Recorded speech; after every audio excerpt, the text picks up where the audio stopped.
ഗോൽഗോഥായിലെ പരമയാഗം, സിഹിയോൻ ശാലയിലെ തിരുവത്താഴം. 9-ാം സ്ഥലം, ഈശോ 3-ാം പ്രാവശ്യം നിലത്ത് വീഴുന്നു.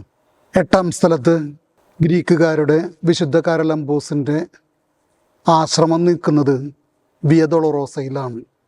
അതുകൊണ്ട് മുന്നോട്ടിനി വഴിയില്ല, തിരിച്ച് സൂക്കിലേക്ക് തന്നെ ഇറങ്ങണം. 7-ാം സ്ഥലത്തുള്ള സൂക്കിലേക്ക് ഇറങ്ങി ആ സൂക്കിലൂടെ മുന്നോട്ട് പോകുന്നു.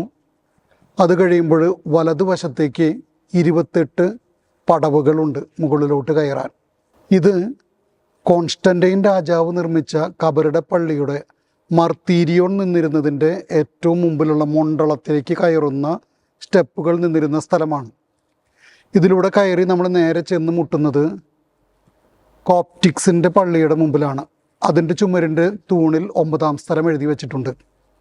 നേരെ മുമ്പിൽ കാണുന്നത് കോപ്റ്റിക്സിൻ്റെ തന്നെ പള്ളിയും ആശ്രമവും ഒപ്പം മെത്രാന്മാരുടെ ഭദ്രാസനവുമാണ്. ഇതിൻ്റെ വലതുവശത്ത് താഴോട്ടിറങ്ങിയാൽ വലിയ ഒരു ജലശേഖരണി കാണും. അതിൻ്റെ മറുവശത്താണ് വിശുദ്ധ കുരിശ് കണ്ടെത്തിയ സ്ഥലം.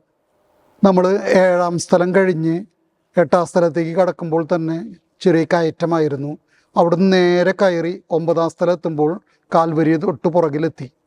ആ കയറ്റം വീണ്ടും വീഴ്ചയുടെ സാധ്യതയാണ് കാണിക്കുക. ഇവിടെ നിന്ന് മുന്നോട്ട് പോയി ഇടത്തോട്ട് കയറിയാൽ പഴയ മർത്തീരിയോൻ്റെ അകത്തളത്തിലാണ് നമ്മൾ എത്തുക. വിശുദ്ധ ഹെലന രാജ്ഞിയുടെ പള്ളിയുടെ മകുടം നമുക്ക് കാണാം. അതിൻ്റെ വശങ്ങളിലായിട്ട് ചെറിയ പൊത്തുകളിലായി കുറേ സന്യാസികൾ താമസിക്കുന്നുണ്ട്. അബിസീനിയൻ അല്ലെങ്കിൽ എത്യോപ്യൻ സന്യാസികൾ കർത്താവിൻ്റെ പാടുപീഠകൾ ധ്യാനിച്ചുകൊണ്ട് പ്രാർത്ഥിച്ചുകൊണ്ട് അവിടെ കഴിയുന്നു.